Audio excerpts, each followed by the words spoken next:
भारत माता की। दोनों मुट्ठी बंद करके पूरी ताकत से बुलाइए। भारत माता की।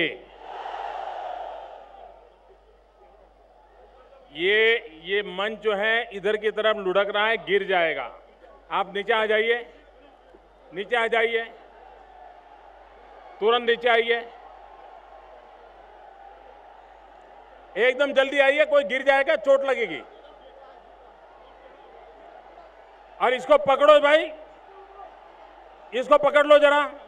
नहीं नहीं, इसके पोल पकड़ लो, सारे नीचे खड़े हैं वो पोल पकड़ लो, बांस को पकड़ लो, बांस को पकड़ लो, नीचे जो नीचे खड़े हैं बांस को पकड़ लें। इस तरफ दबाइए, बांस को इस तरफ दबाइए, सब लोग जो नीचे खड़े हैं बांस के पास। नीचे आइए जल्दी भाई, ये गिरेगा, वो भी गिरेगा। नीचे आ जाइए भैया, ये बांस ये गिर जाएगा पूरा पंडाल, आपको चोट आएगी। नीचे आओ भाई।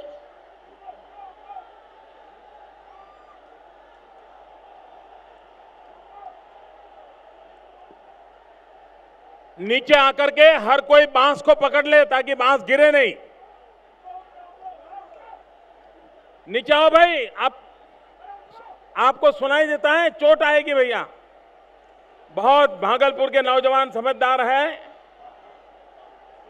शाबाश। आ जाइए नीचे भैया, आप नीचे आइए भैया, चोट लगेगी आपको। नीचे आइए भैया, आप नीचे आइए। मैं आप लोगों के नीचे आने के बाद ही बोलना शुरू करूंगा।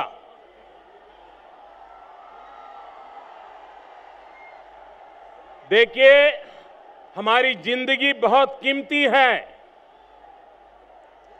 ये चुनाव तो आएंगे जाएंगे,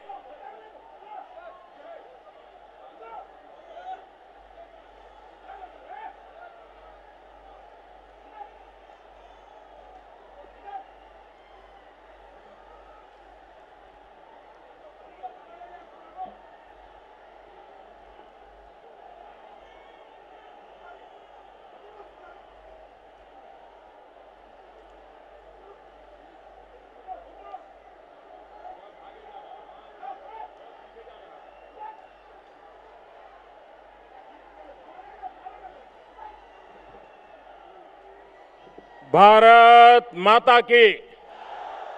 भारत माता की। मंच पर विराजमान एनडीए के सभी वरिष्ठ नेतागण और विशाल संख्या में आए हुए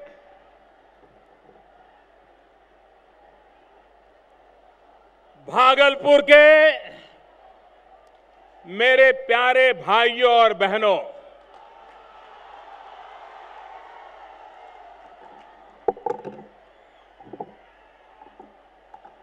हमें आपने सभी के प्रणाम करे छिए।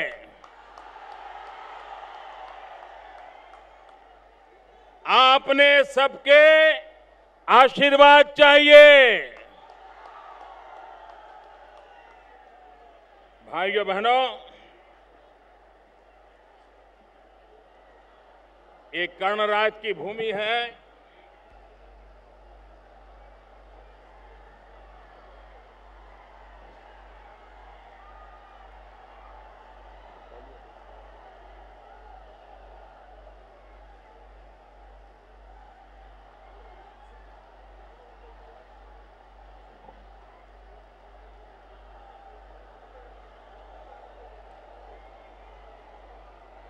भाइयों बहनों, मेरी एनडीए की ये चौथी रैली हो रही है, लेकिन मैं कह सकता हूं कि एक से बढ़कर एक, एक से बढ़कर एक। और आज भागलपुर ने सारे विक्रम तोड़ दिए। न सिर्फ एनडीए की रैलियों के विक्रम तोड़े हैं, बिहार में गत कई वर्षों की जो रैलियां हुई हैं, उन सारे रैलियों के रिकॉर्ड आपने तोड़ दिए हैं।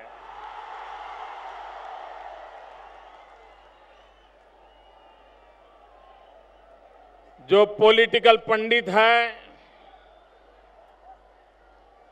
वे भली भांति हवा का रुख पहचान लेंगे।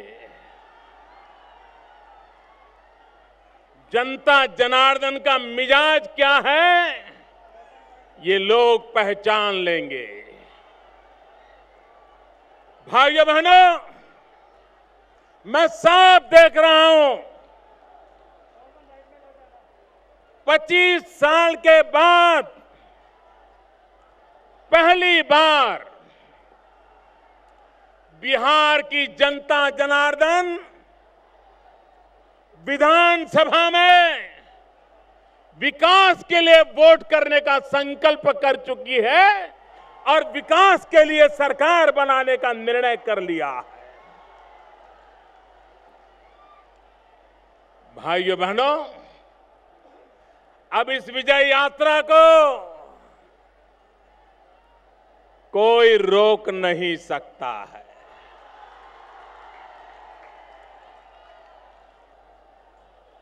कितने ही दल इकट्ठे हो जाए, कितने ही नेता इकट्ठे हो जाए, कितने ही भ्रम फैलाए जाए, कितने ही झूठ चलाए जाए, कितने ही धोखे दिए जाएं, लेकिन अब बिहार की जनता विकासशील बिहार बनाने के लिए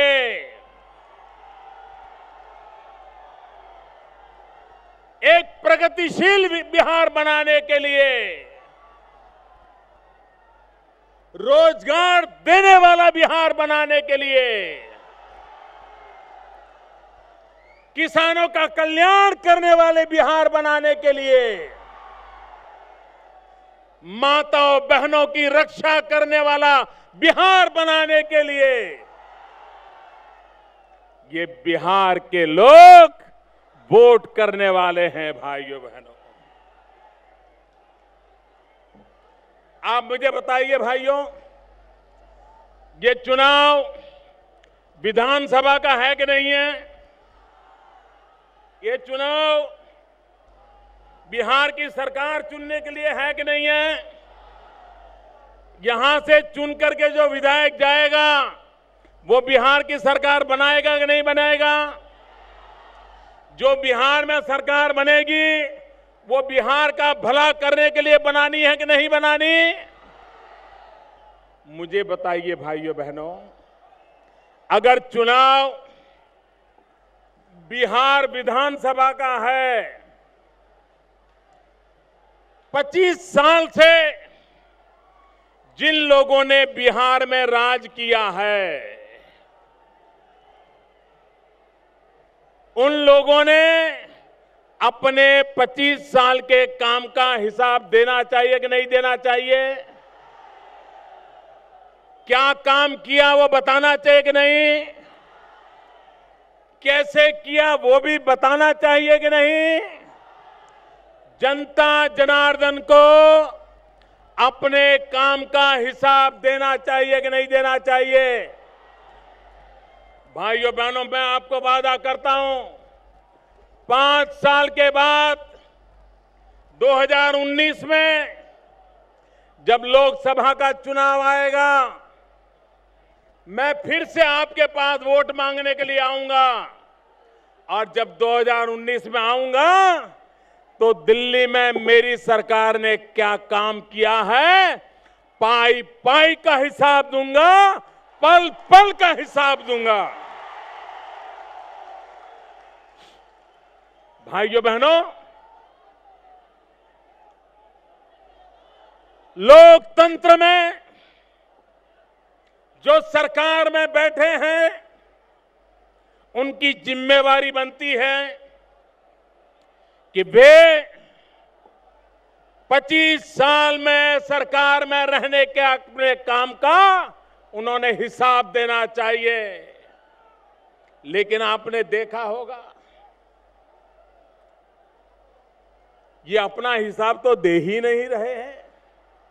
25 साल में क्या काम किया, बिहार का क्या हाल किया, विकास क्यों नहीं आया, रास्ते क्यों नहीं बने, बिजली क्यों नहीं मिली, इसका जवाब नहीं दे रहे हैं और जवाब मोदी का मांग रहे हैं। मुझे बताइए भाइयों बहनों, मेरे से जवाब लोकसभा के चुनाव में मांगना चाहिए कि नहीं मांगना चाहिए?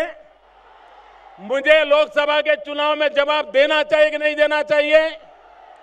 मैं जनता जनार्दन का सेवक हूं।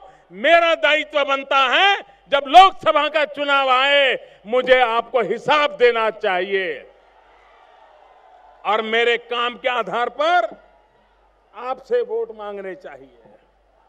लेकिन मेरे भाइयों बहनों, ये सरकार में बैठे लोग अपने काम का और अपने कारनामों का हिसाब देने के लिए तैयार नहीं है और इसलिए मैं बिहार की जनता से आग्रह करता हूं कि जो सरकार में बैठे हैं वो अगर आपसे वोट मांगने आए, आप उनको सवाल कीजिए कि आपने वादा किया था कि 2015 में अगर मैं बिजली न दूं तो मैं वोट मांगने के लिए नहीं आऊंगा। ये कहा था, ये कहा था? बताइए मेरे भाइयों बहनों, कहा था? उन्होंने बिजली देने का वादा किया था, बिजली आई, बिजली मिली, वो आए कि नहीं आए? वादा तोड़ा कि नहीं तोड़ा? आपसे वादा खिलाफी की कि नहीं की? अरे जो आज आपसे वादा खिलाफी करते हैं तो आगे तो पता नहीं, न जाने क्या क्या करेंगे। और इसलिए मेरे भाइयों बहनों, इनका 25 साल का हिसाब चाहिए। बिहार के नौजवान को आज से 25 साल पहले जिसका जन्म हुआ होगा वो आज 25 साल का हो गया है और वो पूछ रहा है कि मुझे यहां से कलकत्ता जाना हो, पढ़ने के लिए क्यों जाना पड़े, दिल्ली क्यों जाना पड़े? वो पूछ रहा है रोजी रोटी कमाने के लिए मुझे बिहार छोड़ने के लिए मजबूर क्यों होना पड़े। ये सवाल आपके सामने खड़े हैं लेकिन ये जवाब नहीं दे रहे हैं। भाइयों बहनों, अभी 2 दिन पहले पटना में गांधी मैदान में एक तिलांजलि सभा हुई, तिलांजलि सभा।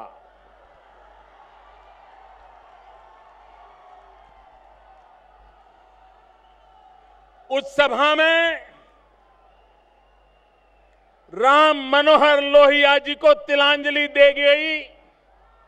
उस सभा में जयप्रकाश नारायण जी को तिलांजलि दे दी गई। उस सभा में कर्पूरी ठाकुर को तिलांजलि दे गई। भैया, राम मनोहर लोहिया और उनके सारे चेले चपाटे जीवन भर कांग्रेस के खिलाफ लड़ते रहे। देश को बचाने के लिए जेलों में भी सत्याग्रह करके पहुंचते रहे, लेकिन उन्हीं के चेले सत्ता स्वार्थ के लिए सत्ता की भूख के लिए राम मनोहर लोहिया जी को छोड़ करके परसों गांधी मैदान में उन लोगों के साथ बैठे थे जिनका राम मनोहर लोहिया जी ने जीवन भर विरोध किया था। ये कौन से सिद्धांत हैं आपके? ये कौन सी आपकी नीतियां हैं? भाइयों बहनों, जयप्रकाश नारायण जी ने जिस गांधी मैदान में संपूर्ण क्रांति का बिगुल बजाया था, जयप्रकाश नारायण जी ने भ्रष्टाचार के खिलाफ एक लड़ाई छेड़ी थी और कांग्रेस पार्टी ने, कांग्रेस की सरकार ने जयप्रकाश नारायण जी को जेल में बंद कर दिया था। पूरे हिंदुस्तान को जेल खाना बना दिया था और जयप्रकाश जी को जेल में क्या किया गया? ऐसी हालत कर दी गई कि वो बीमार हो गए और फिर कभी जयप्रकाश जी, उनका स्वास्थ्य ठीक नहीं हुआ और हमें जयप्रकाश जी को खोना पड़ा। मैं इन लोगों को पूछना चाहता हूं, जो लोग जयप्रकाश जी की उंगली पकड़ करके राजनीति के पाठशाला में आए थे और अब तक जयप्रकाश जी के गीत गाके गाके अपनी राजनीति करते रहे थे, उन्होंने परसों जयप्रकाश नारायण को भी तिलांजलि दे दी और उन लोगों के साथ बैठे, उन लोगों के साथ बैठे जिन्होंने जयप्रकाश नारायण जी को जेल के अंदर बंद करके उनके स्वास्थ्य के साथ गंभीर प्रकार की समस्याएं पैदा हुई थी। और इसलिए मैं कहता हूं, ये परसों की सभा एक प्रकार से, ये परसों की उनकी रैली, ये राम मनोहर लोहिया, जयप्रकाश नारायण, कर्पूरी ठाकुर, इन महापुरुषों को तिलांजलि देने की रैली थी।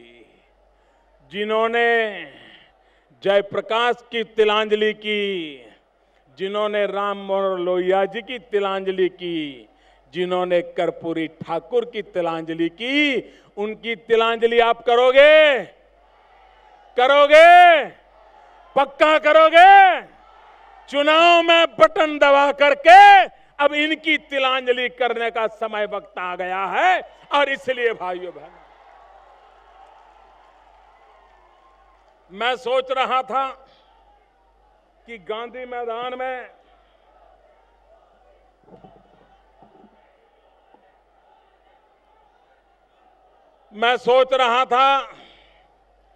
गांधी मैदान में एक से बढ़कर एक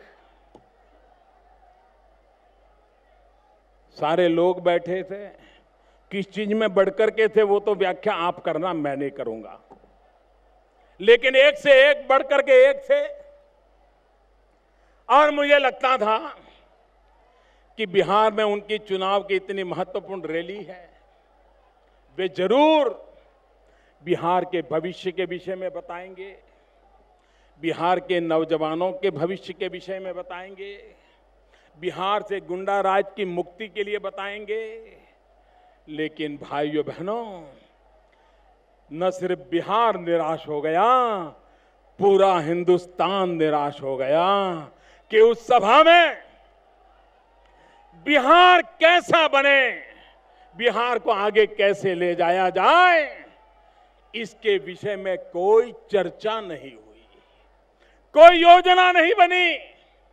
मतदाताओं ने वोट क्यों देना चाहिए, इसके लिए कोई मुद्दे पेश नहीं किए गए। भाइयों बहनों, किया क्या गया? सबका एक ही कार्यक्रम था, मोदी मोदी मोदी मोदी मोदी मोदी। मैं सोच रहा था कि एनडीए की सभाओं में या विदेशों में नौजवान तो मोदी मोदी करते हैं, लेकिन मैं हैरान था, ये भी मोदी मोदी मोदी कर रहे थे।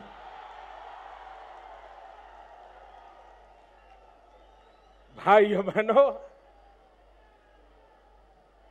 चुनाव बिहार विधानसभा का है। चुनाव में 25 साल जिन्होंने राज किया उनको हिसाब देना था, लेकिन वे उन 25 साल के अपने कारनामों का हिसाब देने को तैयार नहीं है, अपने कारोबार का हिसाब देने को तैयार नहीं है। भाइयों बहनों, मुझे एक बात की खुशी है और मैं चाहूंगा कि आने वाले चुनाव में ये मेरी खुशी बरकरार रहे। मेरी खुशी इस बात की है कि जब मैंने गया में 1,25,000 करोड़ रुपए का पैकेज घोषित किया, आरा में 1,25,000 करोड़ रुपया का पैकेज घोषित किया और 40,000 करोड़ रुपए जो आगे से काम की योजना बनी है उसके भी आगे बढ़ाने का निर्णय किया। कुल मिलाकर के बिहार को दिल्ली सरकार के खजाने से 1,65,000 करोड़ रुपया का पैकेज हमने घोषित किया। 2-3 दिन तो हमारे पैकेज की मजाक उड़ाते रहे, बाल की खाल उधेड़ते रहे, लेकिन बिहार की जनता के गले उतार नहीं पाए। उनको लगा कि मोदी ने जो 1,65,000 करोड़ का पैकेज घोषित किया है उसके खिलाफ बोलने से तो बिहार की जनता हमारा मुंह भी नहीं देखेगी।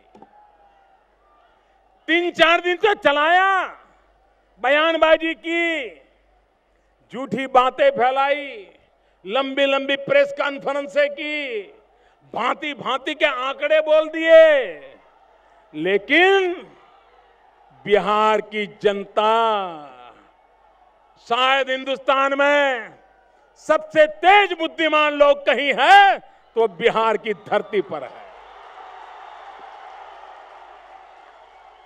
और वो ये खेल समझ गए और इसलिए उनको लगा कि अब कुछ और करना पड़ेगा, तो उन्होंने क्या किया, जिन मुद्दों पर मुझे गालियां दे रहे थे खुद को भी 2,70,000 करोड़ रुपए का पैकेज लेकर के आना पड़ा कि नहीं आना पड़ा? मजबूर आना पड़ा कि नहीं आना पड़ा? अब मोदी को कैसे पहुंचे इसलिए करना पड़ा कि नहीं करना पड़ा? मुझे खुशी इस बात की है कि बिहार में विकास ये चुनाव का मुद्दा बनना चाहिए।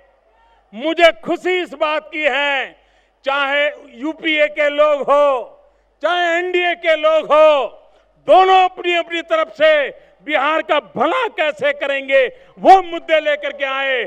चुनाव में यही आवश्यक होता है। और मुझे खुशी है कि मुझे 25 साल तक जिन्होंने जातिवाद का जहर फैलाया, सांप्रदायिकता का जहर फैलाया, उन लोगों को मजबूरन पैकेज लेकर के आना पड़ा है। भाइयों, मुझे बताओ भाइयों बहनों, इससे बिहार का लाभ होगा कि नहीं होगा? मोदी पैकेज लाए तो भी लाभ होगा कि नहीं होगा? बिहार की सरकार पैकेज लाए तो भी लाभ होगा कि नहीं होगा? अब चुनाव सही दिशा में आया कि नहीं आया? विकास के मुद्दे पर चुनाव लड़ना चाहिए कि नहीं लड़ना चाहिए? नौजवान को रोजगार देने के लिए चुनाव लड़ना चाहिए कि नहीं लड़ना चाहिए? गुंडा राज को खत्म करने के लिए चुनाव लड़ना चाहिए कि नहीं लड़ना चाहिए? रास्ते बनाने के लिए चुनाव लड़ना चाहिए कि नहीं लड़ना चाहिए? स्कूल खोलने के लिए चुनाव लड़ना चाहिए कि नहीं लड़ना चाहिए? उनको मजबूरन विकास के रास्ते पर आना पड़ा है।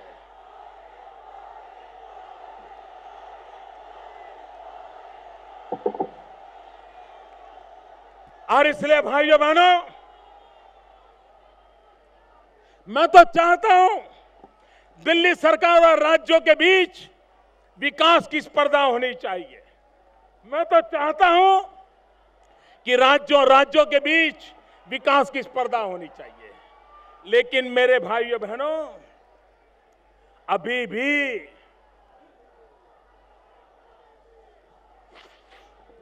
जनता से धोखा करने का कुछ लोगों का स्वभाव नहीं जाता है। जनता की आंख में धूल झोंकने की कुछ लोगों की आदत नहीं जाती है। मैं जरा आंकड़े बताना चाहता हूं। बताऊं भाइयों? आप घर घर मेरी बात पहुंचाओगे? हर किसी को समझाओगे? मैं आपको बताता हूं। आज बिहार में हर वर्ष विकास का जो बजट होता है वो 50-55 हजार रुपया करोड़ होता है। 50-55 हजार करोड़ एक साल का होता है। मुझे बताइए 5 साल का टोटल कितना होगा? 5 साल का टोटल कितना होगा? 2.5 लाख करोड़ होगा कि नहीं होगा? होगा कि नहीं होगा? अगर 55 हजार है तो 2,70,000 करोड़ के पास पहुंच जाएगा कि नहीं पहुंच जाएगा? इसका मतलब यह हुआ कि आपका जो वार्षिक बजट है, जो ऑलरेडी अभी चल रहा है, पिछले साल भी था, उसके आगे वाले साल भी था, उसी का 5 गुना करके आपने बिहार की जनता की आंख में धूल झोंकने का पाप किया है, पाप किया। अब मैं दूसरी बात बताता हूं, चौंक जाओगे आप चौंक जाओगे मेरे भाइयों बहनों। भारत सरकार और राज्यों के बीच धन का आवंटन कैसे हो, उसके लिए एक फाइनेंस कमीशन होता है। और वो फाइनेंस कमीशन 5 साल के लिए भारत सरकार राज्य सरकार को कितना पैसा देगी उसका फैसला करते हैं। 14वां जो फाइनेंस कमीशन है, 14th फाइनेंस कमीशन, उसने जो कहा है उसके हिसाब से बिहार को 5 साल में भारत सरकार की तिजोरी से 3,76,000 करोड़ रुपया मिलने वाला है। कितना? जरा बोलिए कितना? 3,76,000 करोड़, करीब 4.25 लाख करोड़ रुपया दिल्ली से 5 साल में मिलने वाला है। और ये वो मेरा 1,65,000 करोड़ का जो पैकेज है उससे अलग है। वो 1,65,000 करोड़ का पैकेज अलग, 4.25 लाख करोड़ फाइनेंस कमीशन से आने वाले हैं बिहार की तिजोरी में।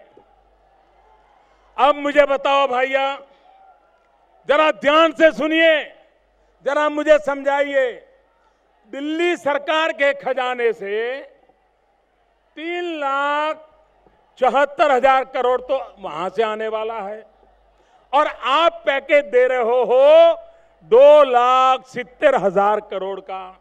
मतलब कि आपका अपना तो कुछ नहीं, बिहार की जनता से जो टैक्स आता है उसका कुछ नहीं, दिल्ली से जो आएगा 3,76,000 करोड़, उसमें से भी कितना?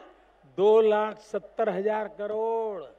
जरा पूछना चाहिए कि 1,06,000 करोड़ कहां जाएगा?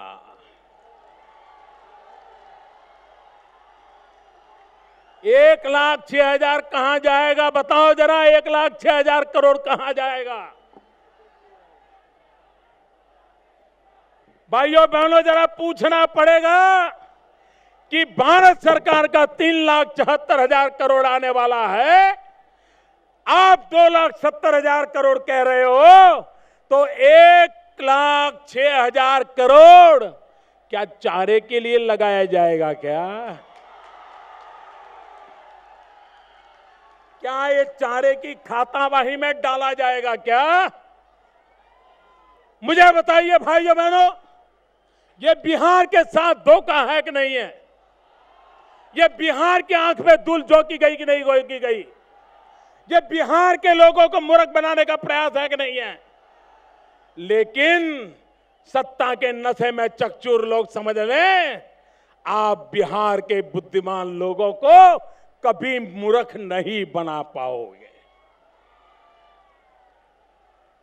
भाइयों बहनों, मुझे आज एक बात ये भी कहनी है, क्योंकि मैं चाहता हूं विकास के मुद्दे पर चर्चा हो देश में, और विकास के आधार पर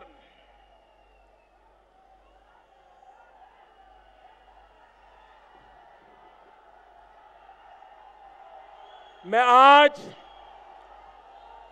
स्वास्थ्य को लेकर के बिहार का क्या हाल है, हेल्थ सेक्टर को लेकर के बिहार का क्या हाल है, उसका खाका आपके सामने रखना चाहता हूं। गरीब से गरीब लोगों को बीमारी में मदद मिले, उसके लिए सीएचसी होते हैं, कम्युनिटी हेल्थ सेंटर होते हैं।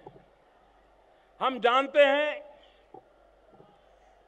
कि हर वर्ष हर राज्य ये सीएचसी सेंटर बढ़ाने का प्रयास करती है, ताकि गरीबों को बीमारी में दवाई मिल जाए, डॉक्टर मिल जाए, मदद मिल जाए। लेकिन भाइयों बहनों, जरा बिहार का चित्र देखिए। हमारे देश में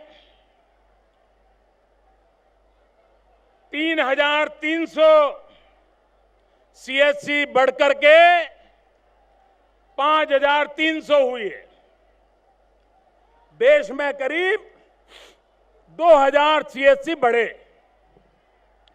राजस्थान में पहले 326 सीएचसी सेंटर थे, वो 567 हो गए, करीब करीब 200 से ज्यादा बढ़ गए। मध्य प्रदेश में 229 थे, वो बढ़कर के 334 हो गए। छत्तीसगढ़ में 116 थे, बढ़कर के 157 हो गए। लेकिन आपको ये जान करके धक्का लगेगा, गरीब बीमार हो उसको मदद करने के लिए सीएचसी सेंटर होता है, कम्युनिटी हेल्थ सेंटर होता है। हिंदुस्तान के गरीब से गरीब राज्यों ने भी उसकी संख्या बढ़ाई, लेकिन बिहार में 2005 में 101 सेंटर थे। 2014 आते आते वे 101 से 102, 105, 110 नहीं हुए, 70 हो गए। मेरे भाइयों, 70 हो गए। बताइए, ये गरीबों की सेवा है क्या? ये गरीबों की बीमारी की चिंता करते हैं क्या? भाइयों बहनों, इतना ही नहीं, पैसों की भी कोई कमी नहीं है।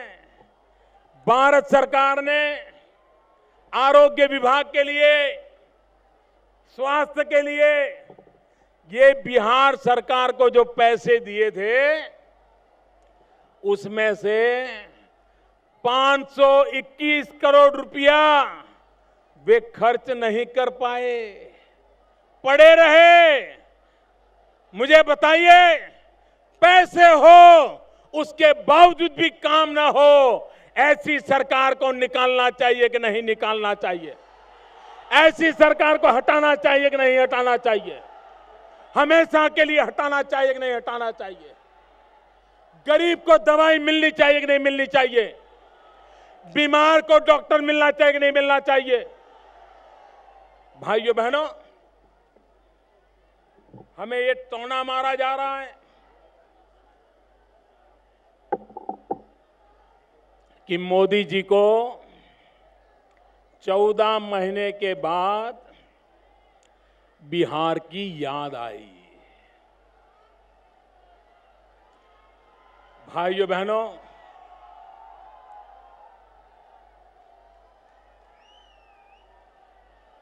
जिनको सच बोलने की आदत नहीं है, उनके लिए मुझे ये बात बतानी जरूरी नहीं लगती है, लेकिन मुझे बिहार की जनता को मेरे काम का हिसाब देना चाहिए, इसलिए मैं कहना चाहता हूं, हमें बिहार की याद नहीं आई। भाइयों बहनों, जब नेपाल में भूकंप आया और मुझे लगा कि ये भूकंप का असर बिहार में भी हुआ होगा, मैं पहला व्यक्ति था जिसने बिहार के मुख्यमंत्री को फोन किया कि भूकंप की स्थिति में आपकी क्या स्थिति है। उन्होंने कहा, मोदी जी, मैं तो दिल्ली में हूं, मुझे अभी तो कोई जानकारी नहीं है। मैंने बिहार के हर जिले में फोन किया, एनडीए के हर नेता से फोन किया, सबको दौड़ाया। मैंने कहा, यह भूकंप का असर बिहार के भी नेपाल से सटे हुए जिलों में हो सकता है, तुरंत पहुंचिए। इतना ही नहीं, मेरी सरकार के मंत्रियों को बिहार के हर जिले में भेजा, जबकि बिहार की सरकार ने क्या किया वो आप जानते हैं।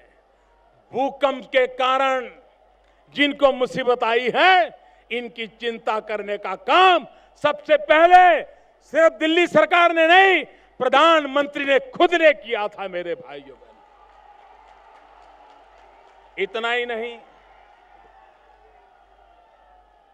पिछले वर्ष हमारी सरकार नई नई बनी थी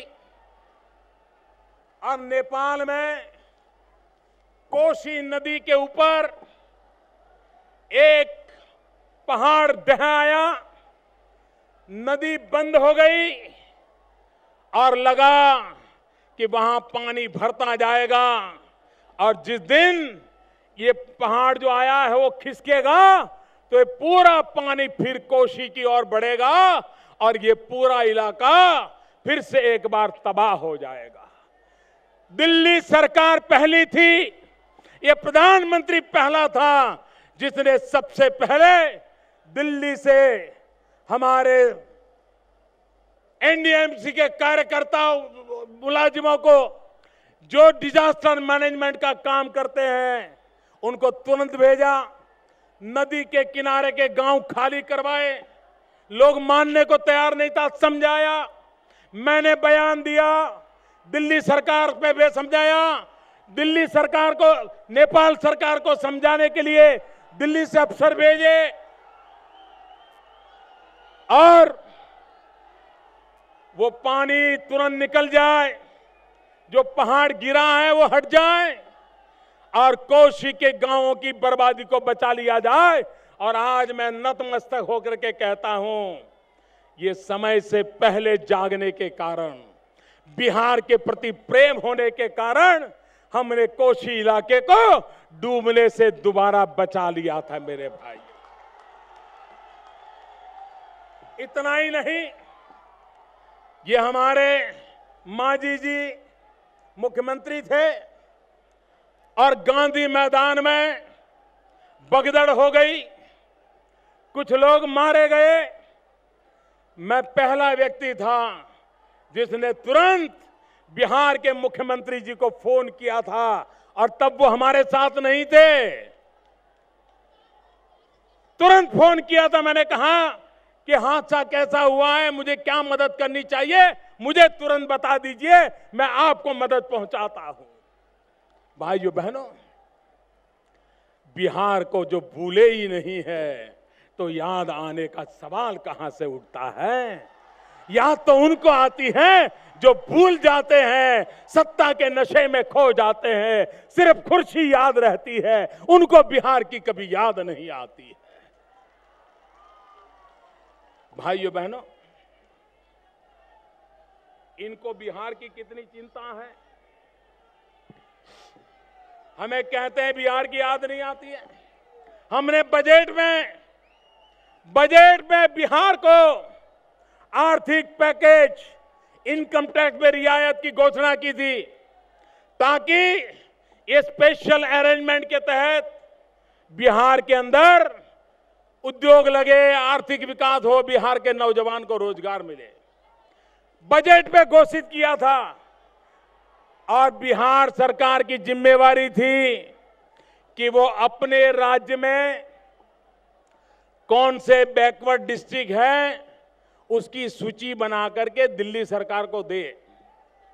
मार्च महीने में बजट आया, मई महीने तक बिहार सरकार ने कोई जिलों का नाम हमें नहीं दिया। देना चाहिए था कि नहीं देना चाहिए था। दिल्ली से योजना बनी है तो फायदा लेना चाहिए कि नहीं लेना चाहिए। आपको जो स्पेशल अरेंजमेंट हुआ है उसका लाभ लेना चाहिए कि नहीं लेना चाहिए। ये बिहार सरकार सोई पड़ी थी, नहीं किया। आखिर में मई महीने में दिल्ली से मेरी सरकार ने चिट्ठी लिखी कि भाई बजट में हमने प्रावधान किया है, बिहार के बैकवर्ड डिस्ट्रिक्ट को हमें फायदा देना है, उद्योग लगाने के लिए इनकम टैक्स में मदद करनी है, आप नाम तो दो। आपको जान करके दुख होगा, मई महीने में चिट्ठी लिखी, लेकिन 21 जिलों का नाम देते देते अगस्त का आखिरी दिन आ गया। अगस्त का आखिरी दिन आ गया। अगस्त के आखिरी सप्ताह में उन्होंने जिलों के नाम दिए। मुझे बताइए, बिहार के लिए तुम मांग कर रहे हो, जो देते हैं उसका तो उपयोग तक नहीं कर पाते हो, कैसे बिहार के लोगों को रोजगार मिलेगा। और इसलिए मेरे भाइयों बहनों, आज मैं आपसे आग्रह करने आया हूं कि आज बिहार विकास की ऊंचाइयों पर जाने की ताकत वाला बिहार, तेजस्वी नौजवानों से भरा हुआ बिहार, महान ऐतिहासिक परंपराओं से संस्कारित हुआ बिहार। आज देश आपसे कुछ मांग रहा है। देश मांग रहा है मेरे भाइयों बहनों। सारे देश को लगता है कि बिहार एक बार आगे निकल गया तो हिंदुस्तान दुनिया में आगे निकल जाएगा। और इसलिए मैं आपसे आग्रह करने आया हूं, भारतीय जनता पार्टी और हमारे एनडीए के साथियों को इस चुनाव में भारी बहुमत से विजयी बनाइए। विकास के लिए वोट दीजिए, बिहार का भाग्य बदलने के लिए वोट दीजिए, और आप जैसा चाहते हो वैसा बिहार बनाने के लिए वोट दीजिए। इसी एक अपेक्षा के साथ मेरे साथ बोलिए, भारत माता की। ऐसे नहीं, आवाज पूरे बिहार में गूंजनी चाहिए। भारत माता की, भारत माता की, भारत माता की, भारत माता की।